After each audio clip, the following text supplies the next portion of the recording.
आज हम लोग कक्षा 10 के लिए सामाजिक विज्ञान के कुछ ऑब्जेक्टिव और सब्जेक्टिव क्वेश्चन देखेंगे। पहले हम ऑब्जेक्टिव देखेंगे, उसके बाद कुछ लघुत्तरीय प्रश्न देखेंगे। देखिए पहला प्रश्न हमारा क्या है।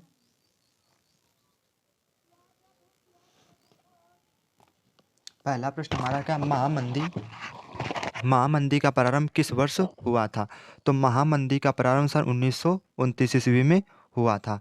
अगला क्वेश्चन क्या है, ब्रिटेन की सरकार ने बड़े भू स्वामित्वों के दबाव में आकर मक्का के आयात पर पाबंदी लगा दी।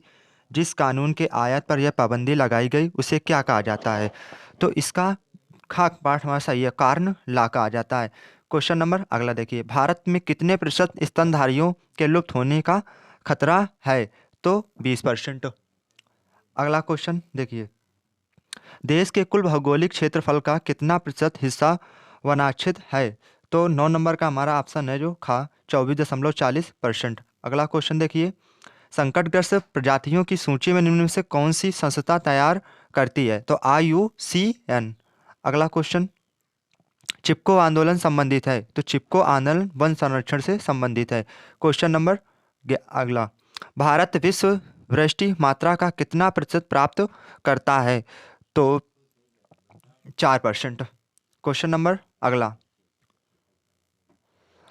मासिन विश्व में सर्वाधिक वर्षा किस स्थान पर होती है? तो 13 का हमारा का पार्ट सही है, मासिनराम। विश्व में सर्वाधिक वर्षा किस राज्य में होती है? तो मासिनराम में। क्वेश्चन नंबर अगला, भारत की पहली नदी घाटी परियोजना किस नदी पर बनाई गई? तो 14 का हमारा का पार्ट सही है, दामोदर नदी पर भारत की पहली नदी घाटी परियोजना बनाई गई। क्वेश्चन नंबर अगला, बहुउद्देशीय परियोजनाओं को किसने आधुनिक भारत का मंदिर कहा है? तो पंडित जवाहरलाल नेहरू ने। क्वेश्चन नंबर अगला, निम्नलिखित में से कौन सा उस कृषि प्रणाली को दर्शाता है जिसमें एक ही फसल लंबे चौड़े क्षेत्र में उगाई जाती है? तो रोपण कृषि को दर्शाता है। इनमें से कौन सी रबी फसल है?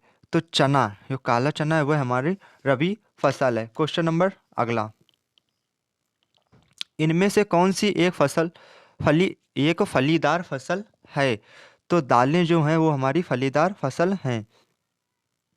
सरकार निम्नलिखित में से कौन सी घोषणा फसलों को सहायता देने के लिए करती है? तो क्वेश्चन नंबर 20 का हमारा खाफाट सही है, न्यूनतम सहायता मूल्य। ब्राजील में स्थानांतरित कृषि को क्या कहा जाता है? तो क्वेश्चन नंबर 21 का हमारा खाफाट सही है, रोका। क्वेश्चन नंबर अगला, निम्नलिखित में से कौन सा खनिज अपक्षयती पदार्थ के अवशिष्ट भार को त्यागता हुआ चट्टानों के अपघटन से बनता है? तो बॉक्साइट है। निम्नलिखित निम्नलिखित चट्टानों में से किस चट्टान के स्तरों में खनिजों का निक्षेपण और संचयन होता है? तो अग्नि चट्टानें हैं जो स्तरों में खनिजों का निक्षेपण और संचयन होता है अग्नि चट्टानों में। अब देखिए सब्जेक्टिव क्वेश्चन है, कुछ लघुत्तरीय प्रश्न है। देखिए पहला क्वेश्चन हमारा क्या है, जैव और अजैव संसाधन क्या होते हैं, कुछ उदाहरण दीजिए। तो पहले देखते हैं जैव संसाधन वे संसाधन हैं जिनकी प्राप्ति जीवमंडल से होती है और जिनमें जीवन व्याप्त होता है, उन्हें जैव संसाधन कहते हैं। जैसे मनुष्य, वनस्पति जगत, प्राणी जगत आदि जैव संसाधन कहलाते हैं। और अजैव संसाधन देखिए क्या होते हैं, अजैव संसाधन वे सारे संसाधन जो निर्जीव वस्तुओं से बने हैं, अजैव संसाधन कहते हैं, जैसे चट्टानें और धातुएं। अगला टकसाल क्या है?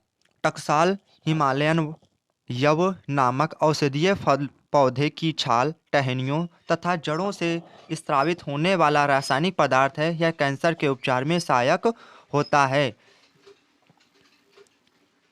अब वनों की कटाई के दो परोक्ष प्रभाव बताइए। तो एक पहला प्रभाव हमारा क्या है, सूखा, दूसरा क्या है, बाढ़।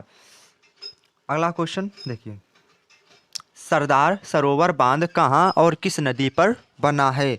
तो हमारा इसका उत्तर है सरदार सरोवर बांध गुजरात राज्य में नर्मदा नदी पर बना हुआ है। सरदार सरोवर बांध गुजरात राज्य में नर्मदा नदी पर बना हुआ है।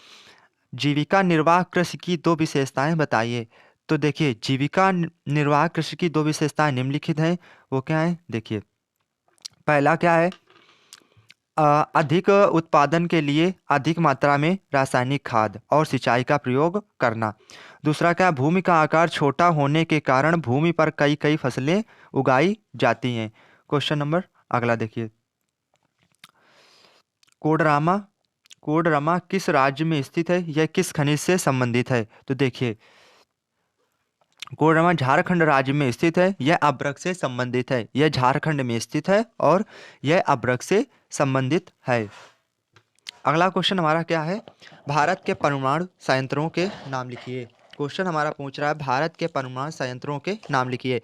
देखिए, भारत में प्रमुख परमाणु संयंत्र में काकरापारा जो गुजरात में है, तारापुर, और जैविक पदार्थ महाराष्ट्र में है, रावत भाटा राजस्थान में है, नरौरा उत्तर प्रदेश में है, कैगा कर्नाटक में है, और सचमता मिट्ट कलपक्कम तमिलनाडु के प्रमुख हैं।